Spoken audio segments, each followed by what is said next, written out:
So I have the pleasure of being joined with Officer Hartnett today with the Hyattsville Police Department.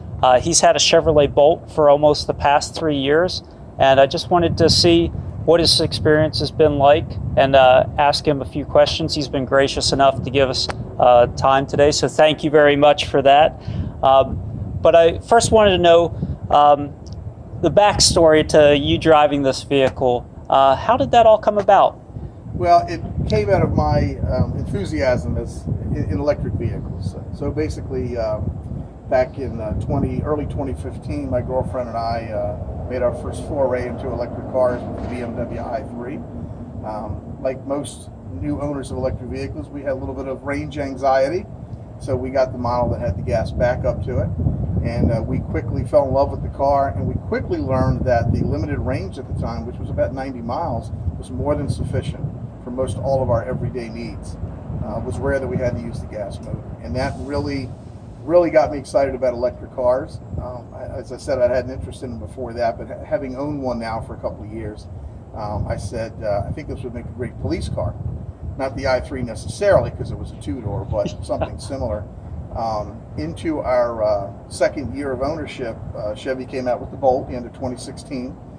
We went and saw it at the DC car show, and I came back head full of steam to the police chief and my bosses, and I said I'd like to consider getting an electric car as a police car. And the price at the time was pretty much what everybody else paid. It was about $43,000. And he said, well, if you can find some grant money that would help offset the cost a little, we would consider it. And I did my homework, and I found out that the Maryland Energy Administration every year had grants for electric vehicle charging stations and for vehicles and for other infrastructure such as solar panels and other projects to be more environmentally conscious, I guess you'd say. Anyhow, long story short, I applied, and in 2017 we were awarded with a grant that paid for 80% of this vehicle and paid for all of our charging stations. We also applied at the time for a grant for an electric motorcycle, a zero DSP. I paid for 80% of that, which basically brought the cost of this car down to about $8,000 and the motorcycle at $4,000. That's without any equipment on the car, of course. Anyhow, it's been on the road since September. It's on its third birthday, since September 2017, and it has been fantastic. The range has been more than sufficient for police work, and little to no maintenance, rotating the tires every 7,500 miles, and a couple of simple recalls, and that's it. It's had no real maintenance at all. Very cool. That's pretty neat. And I know you've had the opportunity to take this to events, local EV events, and spread the word and show how this is possible. What is a normal day like? Is it much different than how someone would use a duty vehicle that has an internal combustion engine? Is there anything else that's sort of off that you do with this, or it's just pretty standard? I wear a lot of hats here. I'm the technical services manager, so I'm not always on patrol. A lot of times I'm in the office, but the days that I do go out to patrol, it's just like any other officer. I come from home, I go to roll call, then I hit the street, and the only real difference is I don't have to worry about looking at the gas tank and going to a gas station and getting gas, because that's where we gas the police cars. Typically, if I'm coming to go on patrol, I would have charged the car at my house before I left, so when I left the house I had a full tank. But honestly, even if I hadn't, coming from home, I'm 25 miles away coming from home, wouldn't even have put a dent in the range of the car for the shift. As I said to you earlier when we talked off camera, our gas cars do on the average about 40 to 50 miles on a patrol shift, and with the extended range that the Bolt gets, it's no problem whatsoever. Very neat. And do you have a lot of interactions with both other officers and members of the public? And I'd imagine they're positive for the most part. It's probably a pretty neat talking point. But do you get a lot of people that are really surprised by it? Actually, it's funny you should ask that question, because when I applied for the grant for this car, one of the comments I put in there was that I thought that having an electric car would be a positive public relations tool for the police department, simply because of the curiosity. You're right. People come up to me and they'll say, an electric police car? How does that work? Is there really no motor? Where do you put the gas in? No gas? No. They're just dumbfounded over the fact that it doesn't need any of those things. And so it gets a dialogue going between me and the public that has nothing to do with police work per se. It's a very positive conversation. You get the gearheads, you get the people that just curious about not having to pay for gas, or as I said, the gearheads, the guys interested in cars, and it just really invokes this friendly car talk conversation that I think is just fantastic. Most times when people come to the police, they're coming to you because something terrible has happened. It's not a good thing. But when they come up and we'll talk about the car, it's just really, really beneficial. And I get officers that come up too, and they'll say, "Really, all electric? What do you have to do to it?" The biggest question, of course, is how far will it go on a charge? Yeah. How often do you have to charge it? But so far, it's been very positive. Very cool.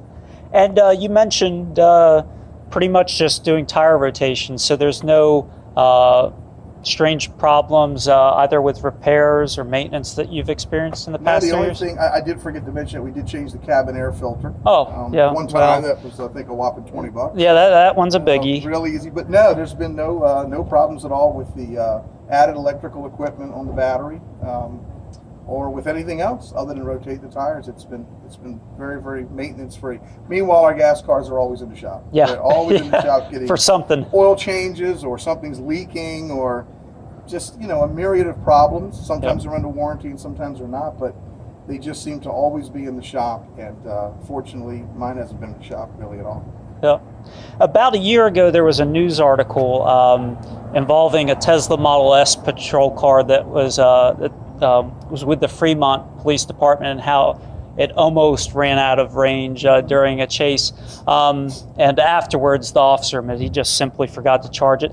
Do you worry about any limitations similar to that? I know you've mentioned that this is essentially a consumer vehicle. It's not anything special that GM built for your department. Are there really any limitations outside of that scope, it being a normal vehicle, that really concern you at all?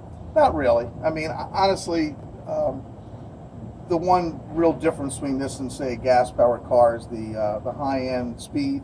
Most of our police cars, if they had to, could do as high as 125 to 140 miles an hour. This one's obviously limited to about 93, 94. But again, it's limited because it's a civilian vehicle. And although it's probably capable of going faster, I don't know how good that would be for the motor and the battery. Yeah. So I'm aware of that. Yeah. And I knew that going into it. As far as the incident in California, I really don't know much about the officer who was driving the car, whether he was an EV owner or just somebody who was assigned to that car. And he did forget to plug it in and charge it. Yeah. Being an EV owner myself, I'm very conscious of how much range I have and how much charging I need to do, and I always try to keep a full tank. But in all honesty, what happened with that car running out of charge on a chase happens in gas-powered police cars all the time. You just don't hear about them. They don't make the news. Yeah. They don't make the news. They wanted to do it because it was the electric car. Yeah. But you have to understand that even gas-powered cars don't drive around their entire patrol shift with a full tank of gas. I mean, oftentimes the officer may be getting to where he needs to go fill up, and all of a sudden the chase happens. And so now he's getting in this long-distance chase with, who knows, maybe a half-quarter tank of gas, and when you're doing 80, 90 miles an hour, you burn through that gas pretty quick. So I've been involved in many chases in my career where at the end of the chase, officers had to call for a tow truck. Yeah. So it's not really, there was nothing really special about that other than it was electric. Yep. And him not having plugged it in and charged it to a full tank would be the equivalent of a gas-powered car that didn't have a full tank of gas. It would happen to me if I didn't charge, but I'm cognizant of that, and I keep it fully charged all the time. Good deal. What would your advice be to other departments that are contemplating procuring a vehicle, an electric vehicle like this? Well, first of all, we got this as an experiment. I wanted to prove, I guess, that the range of today's electric cars, many of them over 200 miles on a charge, is more than sufficient for urban policing. We're here in the city of Hyattsville. We're about 5 square miles. As I said earlier, our patrol cars do about 40 to 50 miles on a gas-powered car, and I wanted to prove that the range of this car would cover that and then some without any problems. That being said, it is a civilian car, and it's not nearly as big as most of our police cars. Most of the equipment on it is not heavy duty like on the police car. So I I wouldn't begin to tell you that we're going to replace all of our fleet with these tomorrow or anything. Yeah. It was to prove a point. I think the point is well noted, and it's proven very good. But I think other agencies considering it would have to take those factors into consideration before they just start changing out their fleets. That being said, for marked cars, I mean, but that being said, there's plenty of other use cases. There's detectives' cars, administrative cars. Almost every city has parking enforcement. They have code enforcement. Those folks are usually driving at low speeds, and they're driving maybe 10 or 15 miles a day. They could go probably a whole week without charging a car. Yeah. So there is certainly plenty of use for these vehicles in government.